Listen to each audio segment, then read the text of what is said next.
십계명 8번째 시간이고요. 오늘은 제7계명 성의 가치와 결혼의 신성함이라는 제목을 가지고 제7계명 간음하지 말라, 출애굽기 20장 14절에 말씀하고 계십니다. 먼저 이 7계명의 기본적인 의미에 대해서 설명을 드리겠습니다. 여기 간음이라는 단어가 나오죠. 이 간음이라고 하는 말은 부부가 아닌 남녀의 성관계를 뜻하고 있습니다. 그러므로 부부가 아닌 남녀가 성적인 관계를 가져서는 안 된다라고 말할 수 있습니다. 그러니까 오직 부부 사이에만 합법적인 성관계가 가능하다라고 말씀하시는 것이고, 사실 이 성이라고 하는 것이 일반적으로 한국 사람들 성, 영어로는 섹스라는 단어를 쓰면 좀 이렇게 어떤 좀 거부 반응이라고 그럴까요? 좀 그걸 이상하게, 좀 야릿하게 이렇게 생각하시는 분들이 있을 건데, 안 그렇습니다. 이 성이라고 하는 부분은 하나님께서 이 부부에게 주신 하나의 선물이다라고 말할 수 있고요. 이 7계명, 이 어떤 간음하지 말라라고 하는 이 의미를 우리가 좀 더 성경적으로 이해하고 적용하기 위해서는 이 결혼이라고 하는 주제, 그리고 성이라고 하는 주제를 좀 성경적으로 정리할 필요성이 있습니다. 왜냐? 그거와 연관이 있는 부분이기 때문에. 자, 먼저 이 결혼이라고 하는 것을 생각할 때 성경적으로 우리가 꼭 1등으로 첫 번째로 기억해야 될 부분은, 결혼은 누가 제정하셨다? 하나님께서 친히 제정하신 제도다라는 것을 여러분들이 잊지 마셔야 됩니다. 세상 사람들은요, 결혼을 사람들이 만든 거라고 착각에 빠져 있습니다. 세상은 결혼 제도를 사람이 만든 것으로 이해를 하면서 세상 사람들이 그 생각하는 결혼에 대한 정의를 가만히 들어보면 이런 이야기들을 합니다. 두 성인 간에 일어나는 성적 접촉이 사회적으로 공인된 결합체, 또 서로 사랑하는 두 사람이 가정을 꾸리고 그 관계를 통해 개인적이고 성적인 만족을 얻기 위해서 생겨난 공동체, 또 남녀 사이에서 앞으로 새로 태어나게 될 아이의 사회 구성원으로서의 정당성을 확립하는 데 기여하는 어떤 관습적인 거래, 이런 말로 결혼을 이렇게 이해하고 이야기하는 사람들이 있는데, 이거 잘못된 부분입니다. 단순한 이런 문제가 아니라는 거예요. 자, 성경에 볼 것 같으면 결혼이 처음으로 나오는 데가 어디게요? 창세기 1장과 2장에 최초의 결혼식 하는 장면이 나옵니다. 자, 다 읽을 수는 없고 제가 간단하게, 여러분도 잘 아시는 거기 때문에 설명을 드린다면, 창세기 1, 2장에 하나님께서 이 세상을 창조하실 때 남자를 창조하신 다음에 여자를 창조하십니다. 그리고 그 여자를 남자에게로 이끌어 오셔서 결혼식을 시키는 걸 볼 수가 있죠. 그래서 남자와 여자를 결혼하도록 누가 친히 이렇게 주관하셨다고요? 하나님께서 주관하셨다라는 것입니다. 그렇기 때문에 성경에서 말씀하는 결혼은 단순히 사람과 사람 사이의 거래, 계약 이런 차원이 아니라는 것입니다. 사람들의 필요에 따라서 상호 합의에 따라 성립되는 것이 아니라는 것을 여러분들 꼭 기억하셔야 됩니다. 왜 그런 거냐면 하나님이 남자를 창조하시고 그 후에 여자를 창조하시고 이 여자를 남자에게로 이끌어오고 그리고 이제 부부의 그 연을 맺게 하시면서 하나님께서 분명한 목적을 가지고 계획을 가지고 그런 결혼이라고 하는 제도권을 만드셨다는 것입니다. 자, 이거의 핵심적인 부분을 우리가 꼭 짚고 넘어가기 위해서 먼저 창세기 1장 27절, 28절을 읽겠습니다. 시작. 하나님이 자기 형상 곧 하나님의 형상대로 사람을 창조하시되 남자와 여자를 창조하시고 하나님이 그들에게 복을 주시며 하나님이 그들에게 이르시되 생육하고 번성하여 땅에 충만하라. 땅을 정복하라. 바다의 물고기와 하늘의 새와 땅에 움직이는 모든 생물을 다스리라 하시니라. 아멘.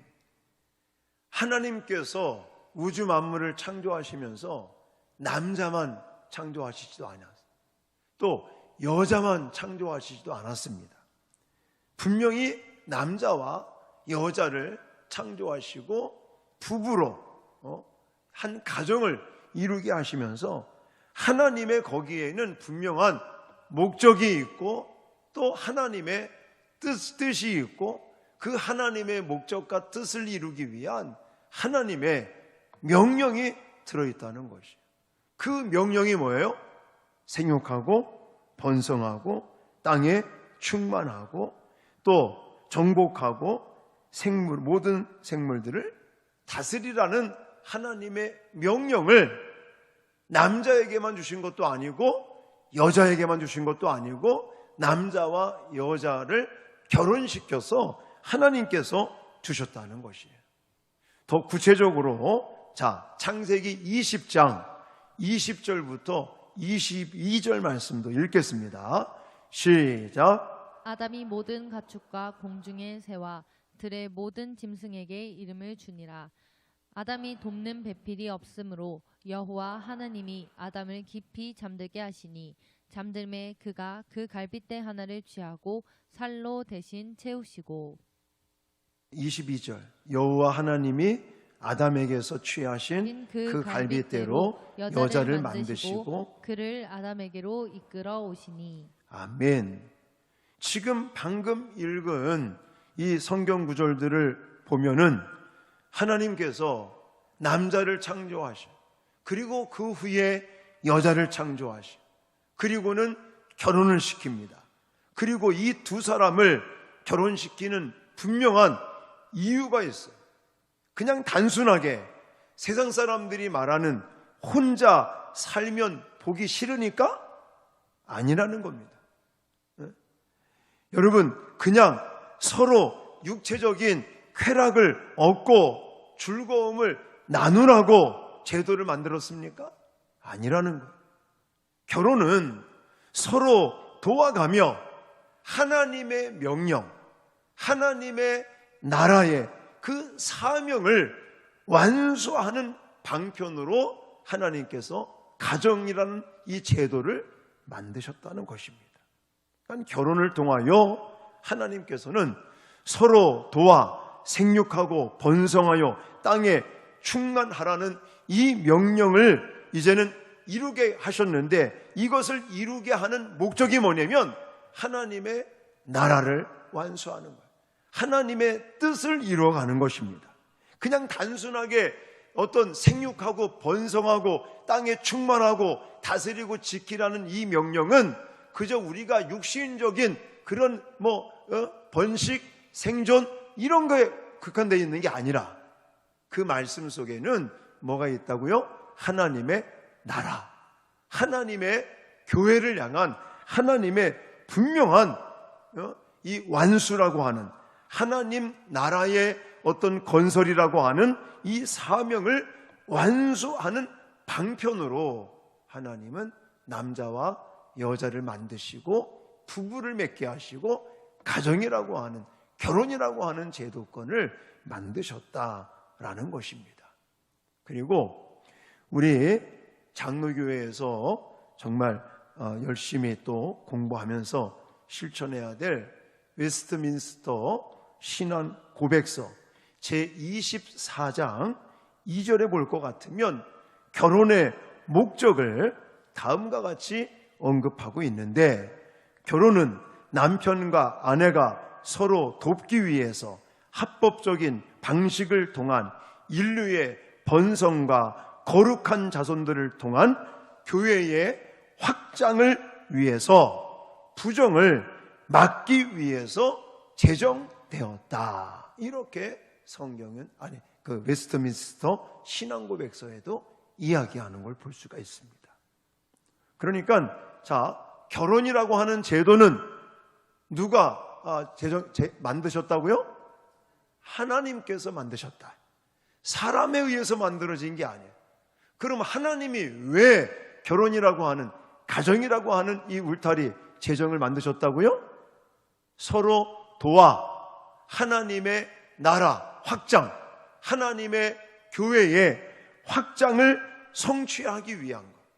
그러면서 부정한 모습들을 막기 위해서 하나님이 이 가정이라고 하는, 이 결혼이라고 하는 부부의 관계를 하나님께서 만드신 것이다 라는 것입니다. 그래서 이 결혼은 하나님이 짝지어 주신 결과물이라는 거예요. 이 말은 무슨 말이냐면, 세상은 배우자를 누가 선택했다고 말합니까? 내가 선택했다고 말해요. 특히나 옛날에는 왜 그런 적이 있었다고 그러잖아요. 얼굴도 모르는데 결혼을 해. 옛날에 그냥 부모님들에 의해서 서로 이게 인연을 맺고, 그리고는 얼굴도 모르는데 결혼을 해서 첫날 밤에 얼굴을 보는 거죠. 이런 적도 있었지만, 지금은 연애 결혼들을 다 하지 않습니까? 대부분이. 그러면서 연애를 하다 보니까는 사람들 생각에 자꾸만 어떤 생각을 갖냐면, 내가 이 남자를 선택했다고 생각해요. 내가 이 여자를 선택했다. 아닙니다. 성경적으로는 그게 아닌 거예요. 하나님께서 하나님이 정해주신 짝을 만나는 거예요. 그러므로 선택을 내가 했으니까 취소도 내가 하겠다. 사람들이 자꾸만 이런 식으로 나온다는 거죠. 아닙니다. 선택 누가 했다고요? 하나님이 하셨어요. 나중에 말씀드리겠지만, 그러므로 취소도 내 마음대로 하는 게 아닙니다. 하나님이 근데 취소를 하지 말라고 그랬어요. 절대로 이혼해서는 안 되겠죠. 이 부분은 마태복음 19장 4절로 6절 말씀에 이렇게 말하고 있습니다. 시작. 예수께서 대답하여 이르시되, 사람을 지으신 이가 본래 그들을 남자와 여자로 지으시고 말씀하시기를, 그러므로 사람이 그 부모를 떠나서 아내에게 합하여 그 둘이 한 몸이 될지니라 하신 것을 읽지 못하였느냐. 그런즉 이제 둘이 아니요 한 몸이니, 그러므로 하나님이 짝지어 주신 것을 사람이 나누지 못할지니라 하시니. 아멘. 여러분, 결혼이라고 하는 것은 누가 짝지어 주시는 거라고요? 하나님이 지어주시는 거예요. 그 결과물인 거예요. 그러고 이 결혼이라고 하는 것은 한 남자와 한 여자가 한 몸을 이루는 것이 결혼이다라는 거예요. 아까도 읽었지만 창세기 2장 24절, 이러므로 남자가 부모를 떠나 그의 아내와 합하여 둘이 무엇을 이룬다고요? 한 몸을 이룬다. 이룰지로다 라고 성경은 말하고 있습니다. 결혼에 관한 아주 중요한 원리를 제시해주고 있는 것입니다. 이 말씀이 모든 결혼에 대한 원리라는 사실들을 저와 여러분들은 잊지 말아야 돼요.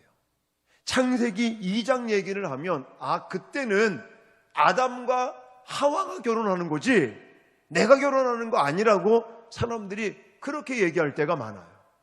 근데 보세요. 아담과 하와가 부모가 있어요, 없어요? 없죠. 지금 그 창세기 2장에서 말씀하는 부모를 떠나라고 하는 이 단어가 있는데 아담과 하와가 부모가 있어요, 없어요? 없단 말입니다. 근데도 불구하고 만약에 아담과 하와만의 결혼식이라면 굳이 왜 아담과 하와가 부모님이 안 계신데 뭐하러 부모를 떠나라는 단어를 썼겠습니까? 그건 아니라는 거예요. 아담과 하와만을 위한 얘기가 아니라 오고 오는 모든 세대에 결혼하는 사람들, 그 당사자들에게 얘기를 한다는 거예요. 그러니까 아담과 하와만의 결혼식이 아닌 모든 사람들의 결혼식의 원리가 되어야 된다는 거예요. 그래서 부모를 떠나 아내와 합하여 둘이 한 몸을 이룰지라 라고 하는 것은 아담과 하와에게만 주신 말씀이 아니라 모든 결혼하는 사람들에게 주어지는 원리적인 말씀인 거예요. 그래서 그 말씀 속에 강조되는 게 뭐냐?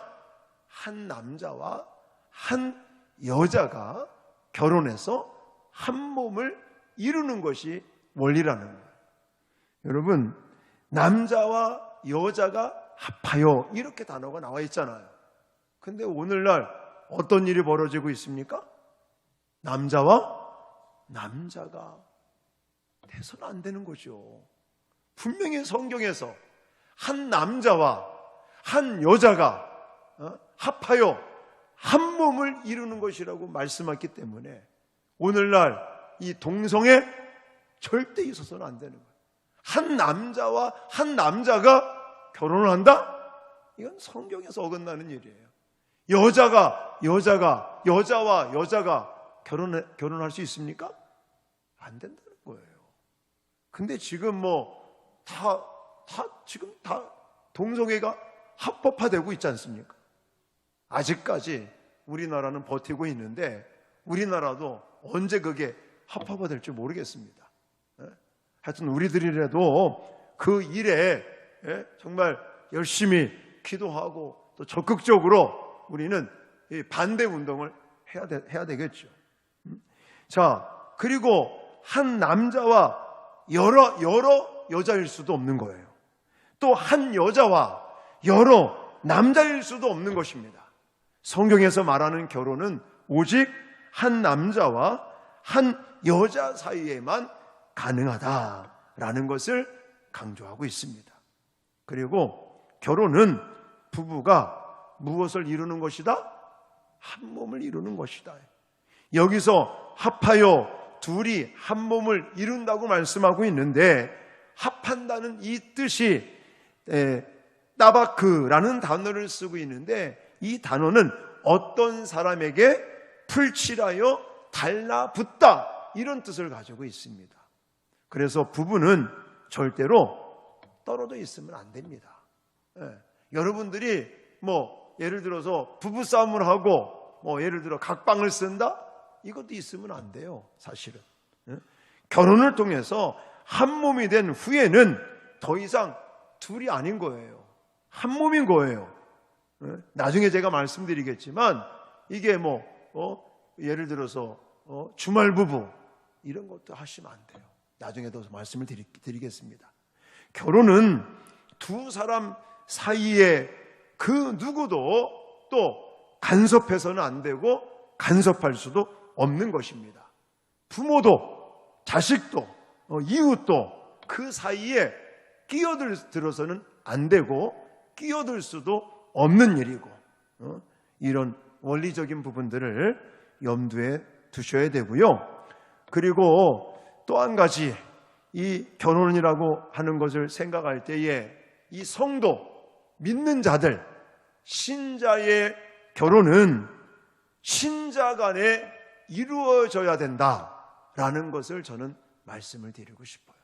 사실 이 부분을 말씀드리면 저도 우리 큰아들이 장가 가면서 이제 열심히 교회를 그러니까 조금 나가다가 안 나가다가 이런 아가씨랑 결혼을 했기 때문에 참 이 부분이 물론 안타까운 부분이기는 한데, 제가 뭐 성경에서 말씀하고 있으니까 그렇다고 이걸 빼놓고 또 얘기할 수는 없고요. 하나님께서 결혼을 제정하신 이유가 뭐라고 그랬어요? 단순하게 그냥 혼자 사는 것이 별로 안 좋으니까? 아닙니다. 육체적인 쾌락과 즐거움을 나누라고요? 그것도 아닙니다. 혼자 살면 재미없고 둘이 같이 살면 즐겁고 뭐 이러라고, 그리고 단순하게 그냥 생육하고 번성하라고 제정해 놓으신 것이 아니라, 결혼을 제정하신 궁극적인 목적이 뭐라고요? 거룩한 하나님의 나라의 확장, 하나님의 교회의 확장의 그 임무를 완수하기 위한 그런 목적이 있다는 것입니다. 생각해 보세요. 그러므로 결혼을 제정하심으로 통해서 거룩한 자손을 통하여 하나님의 나라가 확장되고 하나님의 교회가 확장돼야 되는 것이겠죠. 그런데 예를 들어 안 믿는 사람과 결혼을 하게 되면 이것에 문제가 생길 수 있다는 것입니다.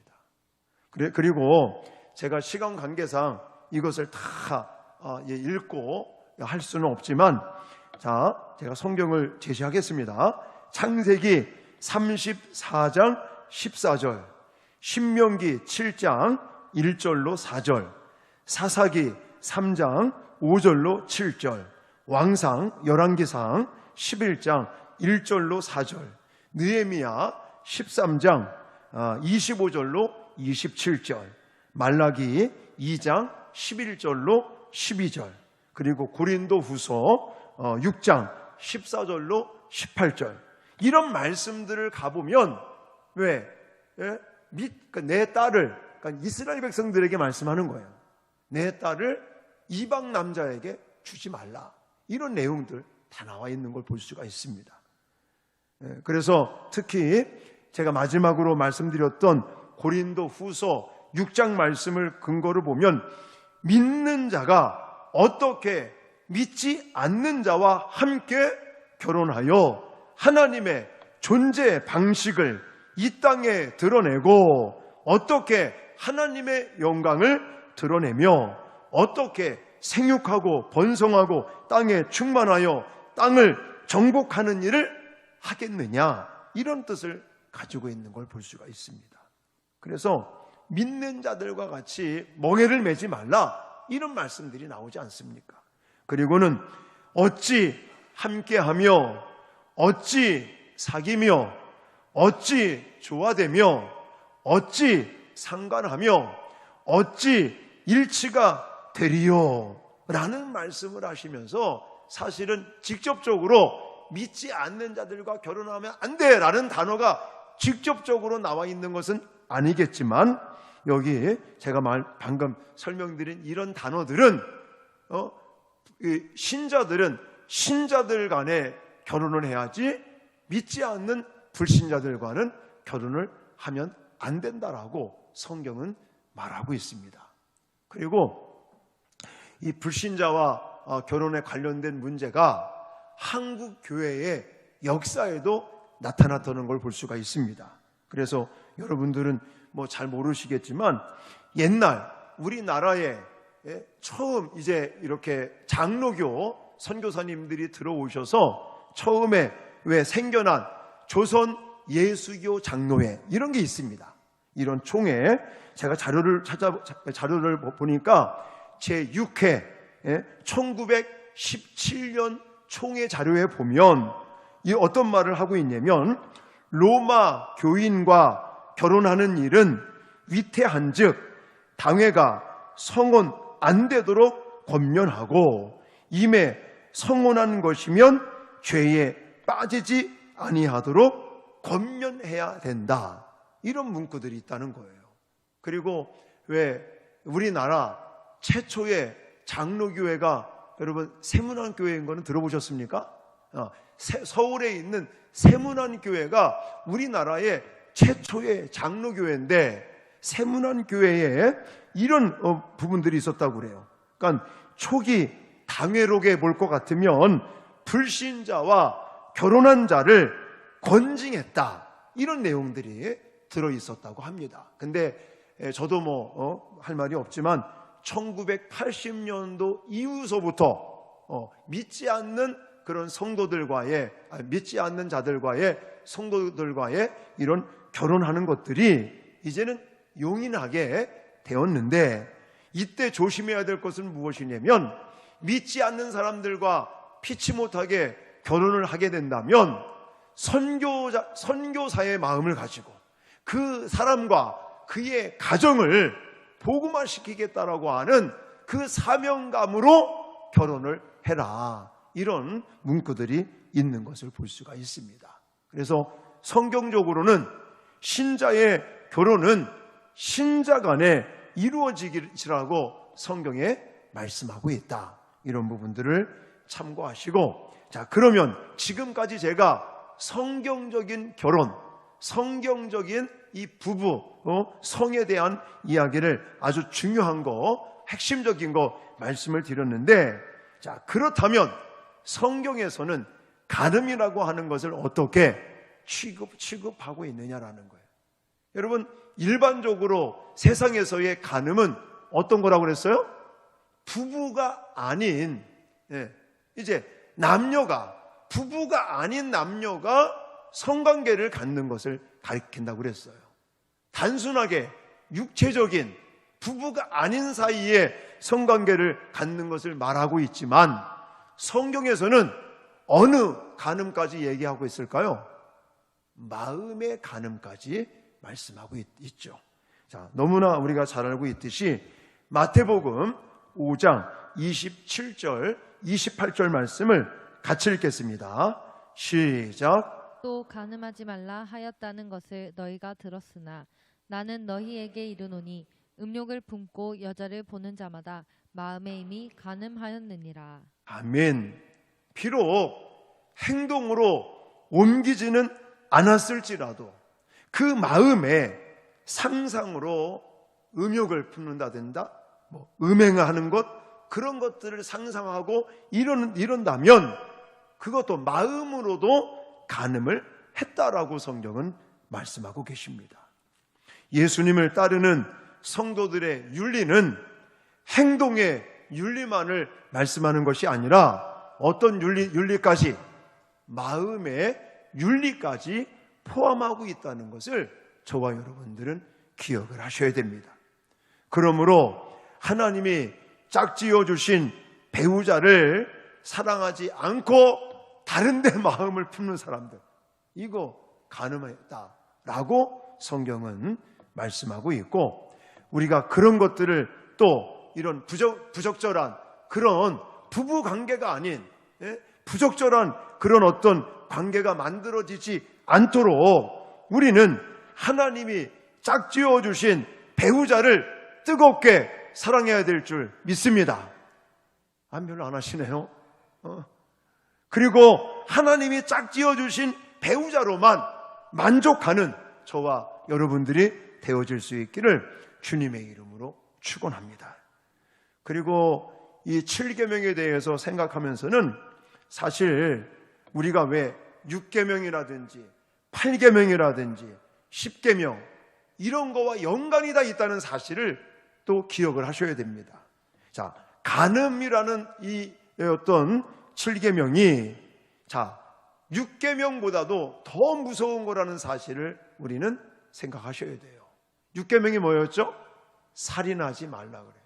자, 살인한다는 것은 그냥 한 생명, 하나의 생명을 어떻게 이렇게 어떤 해하게 하는, 박탈하는, 생명력을 망가뜨리는 이것이라면, 이렇게 간음이라고 하는 것은요, 한 가정을 망가뜨린다는 것이죠. 이런 차원에서 이 7계명은 6계명보다도 더 심각한 범죄다라고 저는 생각을 합니다. 또 생각해 보십시오. 이 부부는 한 몸인데 간음은 그 한 몸을 나누는 행위가 된다는 말입니다. 그러니까 살인은 그냥 한 사람의 한 생명에만 뭔가 문제를 일으킨다면 간음은 최소한 2사람, 아니 3사람, 4사람까지도 문제를 일으키기 때문에 사실 간음이라는 게 더 무섭다라고 생각할 수 있다는 것입니다. 그리고 8계명은 우리가 이제 뭐 다다음 주에 살펴보게 되겠지만 8계명은 뭡니까? 도둑질하지 말라 그래. 그러니까 이 도둑질하지 말라라는 거와도 연관이 되는 거예요. 왜냐? 남의 남편, 남의 아내, 아니면 남의 남편이 될 사람, 남의 아내가 될 사람의 것을 내가 가지려고 하는 것이기 때문에 도둑질하는 거와 또 연관성이 있다. 10번째 10계명, 10번째 계명은 뭡니까? 내 이웃의 집을 탐내지 말라 하고도 연관이 있는 거예요. 왜냐? 그거잖아요. 다른 남자, 다른 여자, 이것에 대한 이 탐심, 욕심을 내는 것이기 때문에 그런 것이다 라는 것도 말씀을 드리고, 이제 마지막으로 그렇다면 이 7계명과 연관된 이제 실제적인 우리 삶 속에 일어날 수 있는 일들, 이런 것들을 하나하나 좀 우리가 성경적으로 매듭을 짓고 마무리하도록 하겠습니다. 자, 아까 말씀드렸죠? 간음이라고 하는 것은 그냥 행동으로만 나타나는 것이 아니라 무슨 간음이 있다고요? 마음의 간음이 있어요. 그걸 가리켜서 음욕이다 이런 말을 씁니다. 음욕.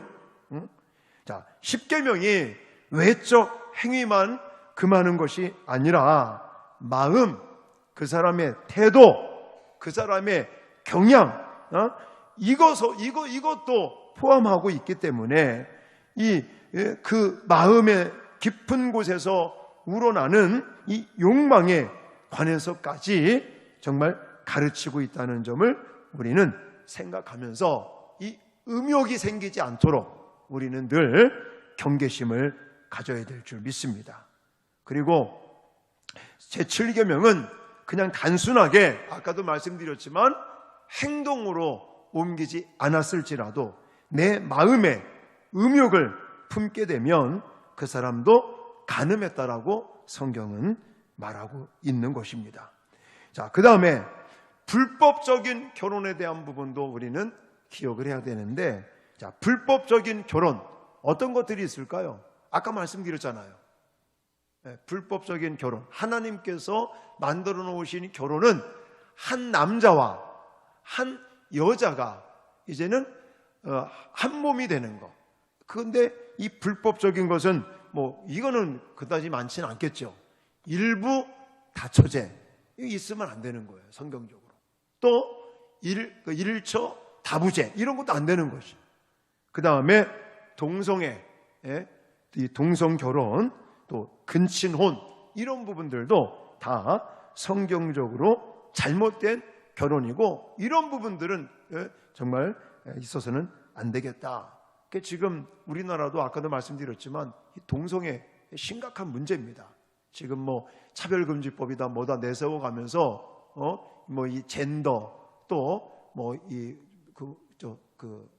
퀴어 축제 해가지고 막 그런 부분들이 지금 막 일어나고 있는데, 참 그러면서 이제 인권 존중이다 이걸 내세워가지고 동성 간의 결혼도 합법화하려고 하는 이런 부분들을 우리가 심각하게 좀 생각을 하고 반대 운동에도 좀 참여를 해야 되는데 못하고 있는 것이 현실이고요. 자, 이런 부분들이 있고, 자, 그 다음에 또 이 간음이라든지 결혼이라든지 성에 관련돼서 우리가 많이 지금 접하고 있는 것 중에 대표적인 게 뭐냐면 이혼이라고 하는 부분입니다. 이혼. 우리나라도 지금 이혼율이 굉장히 높습니다. 그래서 일반적으로 통계에서 말하는 것은 10가정이 결혼을 하면 그 중에 4가정 정도가 이혼한다는 통계가 나와 있습니다. 그 정도로 이혼이 좀 심각한데, 자, 이혼에 대해서 성경은 뭐라고 말씀하고 있느냐? 안 된다, 안 된다. 아까도 말씀드리지 않았습니까? 하나님이 짝지어 주신 것을 어떻게 사람이 나눌 수 있겠느냐라고 말하고 계시죠. 그래서 마태복음 5장 32절입니다. 시작. 나는 너희에게 이르노니 누구든지 음행한 이유 없이 아내를 버리면 이는 그로 간음하게 함이요 또 누구든지 버림받은 여자에게 장가드는 자도 간음함이니라. 아멘. 그리고 마태복음 아까 소개해드렸던 19장의 말씀에 의하면 이혼은 하나님이 짝지어 주신 것을 사람이 나누려고 하는 시도라고 말할 수 있습니다. 그러므로 이혼은 제7계명을 어기게 되는 것이고요. 재혼도 마찬가지입니다. 이 재혼이라고 하는 것도 사람들이 좀 오해하고 있는 부분들이 뭐냐면 성경에서 이 재혼이라고 하는 것을 어떻게 말하고 있냐면 안 된다는 겁니다. 그러니까 이 재혼이라고 하는 것도 사별이 아니면 할 수가 없는 게 성경에서 말하는 거예요. 자, 이혼이 간음이듯 사별이 아닌 배우자가 살아있는 중에는요, 재혼하시면 안 된다고 성경은 말하고 있습니다. 이거 여러분 좀 들어보지 않았죠? 자, 보세요. 아까도 읽었지만 마태복음 5장 32절을 보시면 그로 간음하게 함이라 그랬어요. 그러면서 누구든지 버림받은 여자에게 장가드는 자도 간음함이니라 이랬고요. 자, 마가복음 10장 11절로 12절 가보시면 누구든지 그 아내를 버리고 다른 데에 장가드는 자는 본처에게 간음을 행함이요 또 아내가 남편을 버리고 다른 데로 시집가면 간음을 행함이니라 이렇게 말해요. 그러면서 고린도전서 7장 10절로 11절 같이 읽겠습니다. 시작. 결혼한 자들에게 내가 명하노니 명하는 자는 내가 아니요 주시라. 여자는 남편에게서 갈라서지 말고 만일 갈라섰으면 그대로 지내든지 다시 그 남편과 화합하든지 하라.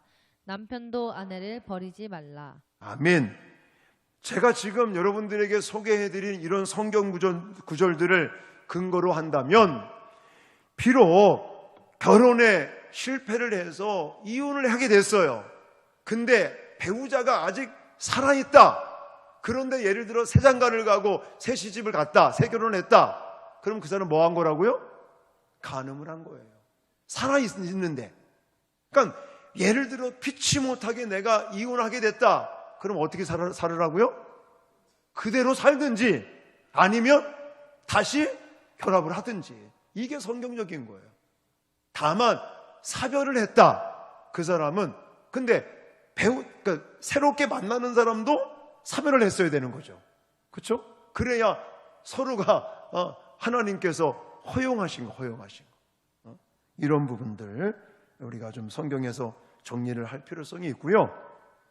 그 다음에 이런 어떤 일들을 보면서 우리는 배우자에 대한 의무를 다해야 되겠다라는 말씀을 좀 드립니다. 간음하지 않는 것으로 제7계명을 다 지켰다고 하는 것은 어리석은 이야기입니다. 성생활을 포함해 배우자에 대한 의무를 다 해야 된다라고 적극적인 의미로 우리는 이 부분을 해석해야 된다는 것입니다. 남편이 아내에 대해서, 아내가 남편에 대해 그 의무와 도리를 다하지 않으면 넓은 의미에서 이것 또한 간음이라고 말할 수 있습니다. 간음은 그 행위에 대한 것뿐만 아니라 그 행위가 일어나도록 하는 것도 포함하고 있다는 것을 우리는 기억하셔야 됩니다. 배우자로서의 도리를 다하지 않는 것은 배우자로 하여금 간음할 가능성을 키우고 있다. 이렇게 해석한다는 것입니다. 그래서 여러분 고린도전서 7장 5절 말씀에 이런 말씀도 하고 있습니다. 같이 읽겠습니다. 서로 분방하지 말라. 다만 기도할 틈을 얻기 위하여 합의상 얼마 동안은 하되 다시 합하라. 이는 너희가 절제 못함으로 말미암아 사탄이 너희를 시험하지 못하게 하려 함이라. 아멘. 이러한 관점에서 볼 때에 적극적으로 아내의 역할, 아내의 어떤 어떤 의무라고 그래야 될까요? 그런 부분들, 또 남편의 의무, 남편으로서의 역할을 다하는 것, 굉장히 이것도 적극적으로 간음을 막을 수 있는, 그 죄를 범치 않게 할 수 있는 방편일 수 있다는 것입니다. 그래서 아까도 말씀드렸지만, 예를 들어서 물론 피치 못하게 1년에 한 번 그럴 수 있죠.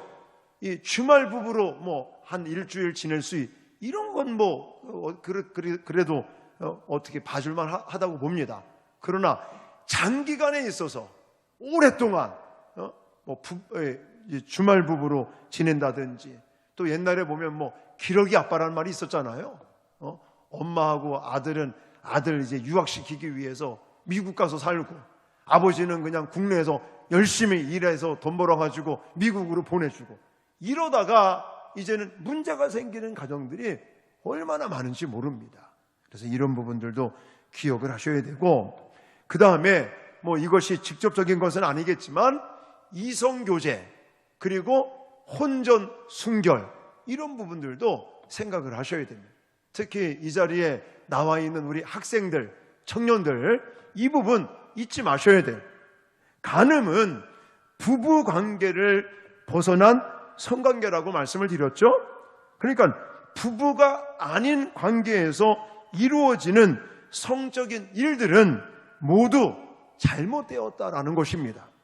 그러므로 이제 이미 결혼한 부부가 자신의 배우자 외에 사람과 가지는 관계만 간음이라고 할 것이 아니라, 아직 결혼하지 않은 사람들, 이 사람들이 만약 성적인 관계를 갖는다, 이것도 성경적으로는 간음이고 이것을 금하고 있다는 사실들을 저와 여러분들은 기억해야 될 것입니다. 우리 학생들 알았죠? 청년들 알았죠? 대답이 현찮다. 여러분, 그리고 이제 마지막으로 여러분들에게 좀 드리고 싶은 얘기는 이 독신에 대한 부분, 결혼이라는 제도고 이게 또 성적인 그런 부분인데, 그래서 이 독신에 대한 부분도 좀 언급을 해야 될 것 같아요. 여러분, 독신은 어떻게 생각하십니까? 성경적으로 봤을 때 독신 해도 됩니까? 안 해야 됩니까? 성경적으로 봤을 때 독신은 금하는 게 맞지만, 특별히 독신에 은사가 있다라고 성경은 말하고 있습니다. 그러니까 독신도 은사가 있는 사람들이 하는 거지, 그냥 예를 들어서 그러니까 이유 없는 독신, 하나님의 어떤 목적이나 하나님의 뜻이나 하나님의 은사에 따라서 독신을 하는 것은 괜찮습니다. 그러나 예를 든다면, 나 결혼하면 귀찮아, 저 남자 비유 맞춰야 되지, 저 여자 비유 맞춰서 그렇게 막 머리 복잡하게 살아가는 건 나 싫어, 그냥 나 혼자 성적인 이런 것도 나는 별로 없고, 그냥 나 편하게, 나 편리하게, 단순하게 나 그냥 이렇게 잘 지내고 혼자 그냥 살고 싶어, 이런 거 잘못된 독신입니다.